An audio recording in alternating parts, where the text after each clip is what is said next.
My name is Amanda. I am 32 years old. I live in Oregon, USA. My life with my husband Mark felt very steady and happy.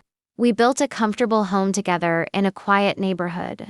Mark worked as a contractor and I managed a small bookstore. Our days were filled with simple routines and quiet affection. We shared dreams of buying a larger house one day and maybe traveling. I believed we knew everything about each other. I trusted him completely with my heart and my future. That trust felt like the strongest part of our marriage. I never once doubted his love for me or his honesty. Our life seemed perfectly normal and wonderfully predictable. Mark's work sometimes required him to travel for supply purchases. He would drive to different cities to inspect materials. These trips were usually just for a night or two. He always called me when he stopped for the evening. We would talk about our days and say goodnight. I never had any reason to question these absences. They were a normal part of our life together. I would use the time alone to read or visit with my girlfriends. I often looked forward to these little breaks. They made our reunions feel sweet and special. He was always happy to be home. One evening, Mark was on a trip to a city about 3 hours away. He had called me earlier to say he arrived safely. I decided to use his home office computer to print a recipe. My own laptop had run out of battery. When I moved his mouse, the screen lit up. I saw he was still logged into his email. A new message notification popped up at the top of the screen. The subject line said, "Missing you, can't wait for Friday." The sender's name was Brittany. A cold feeling spread through my body. I knew I should not look, but I could not stop myself. I clicked on the email with a trembling hand. The message was short and very familiar. It talked about how much she missed him and could not wait for their date. The tone was the same way I wrote to him. My heart started beating very fast. I felt dizzy and had to sit down in his chair. This could not be real. I must be misunderstanding something. Maybe it was a client with a friendly tone. But the words felt too personal and too intimate. A heavy weight settled deep in my stomach. I knew this was very wrong.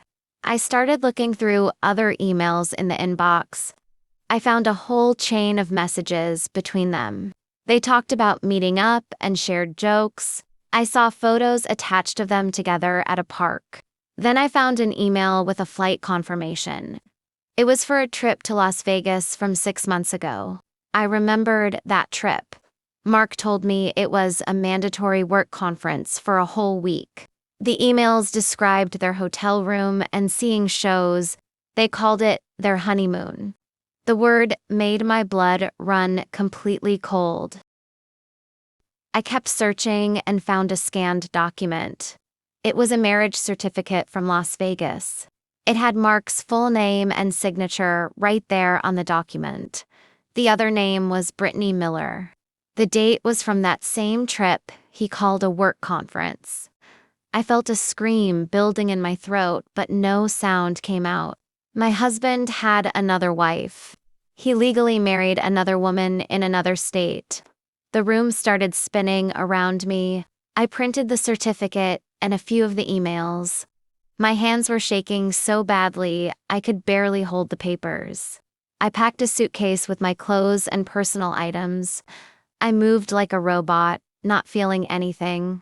I left my wedding ring on top of the printed marriage certificate on the kitchen table. I got into my car and drove to my parents' house across town. I did not cry at all. I was in a state of complete shock. My whole reality had been broken into pieces in one night. I arrived at my parents' house very late. My mother answered the door. She took one look at my face and knew something was terribly wrong. I stayed in my old childhood bedroom that night. The silence felt loud and heavy. I did not sleep at all. I just stared at the ceiling and replayed everything in my mind. All the little lies and the missed details suddenly made perfect sense. The strange phone calls he would take in another room. The new clothes in his closet I never saw him wear. The credit card charges for restaurants in a town I never visited. I felt foolish for not seeing the signs sooner. I had been living in a carefully constructed fantasy world built entirely on his lies. Mark called my phone many times the next day. I sent all his calls to voicemail. He left messages sounding confused and worried. He asked where I was and if he had done something wrong. The acting in his voice made me feel sick. I finally sent him a text message with a photo of the marriage certificate. I wrote, "I know about your wife, Brittany. Do not call me again." The phone immediately went silent. He never tried to contact me after that. His silence was the most honest answer he ever gave me. It confirmed my entire horrible discovery. The divorce process moved quickly once I showed my lawyer the evidence. Mark did not contest anything. He signed all the papers without a single argument. I think he just wanted me to disappear quietly. He wanted to get back to his other life without any trouble. I felt a deep emptiness during those months. The man I loved for 8 years was a complete stranger. I had to mourn the loss of the person I thought he was. I also had to accept that our entire marriage was a fake performance for him. I started going to a support group for people who experienced betrayal. Hearing other stories helped me feel less alone. I began to understand that his actions were a reflection of his character, not my worth.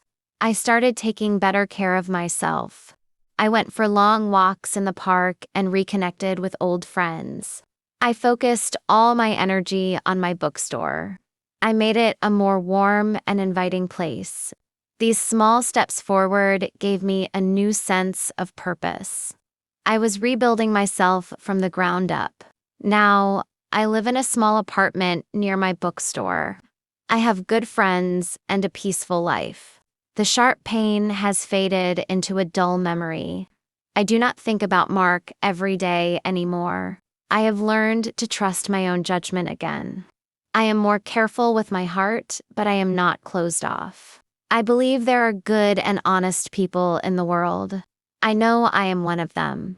This experience changed me forever, but it did not break me. I am actually much stronger now. My story is about survival and finding my own strength. Leaving that night was the bravest thing I have ever done. I chose to walk away from a life that was a lie. I chose to demand truth for myself. I am proud of the person I have become. I am Amanda. I am 32 years old, and I am finally living my own true life. The future is something I look forward to with hope and with open eyes.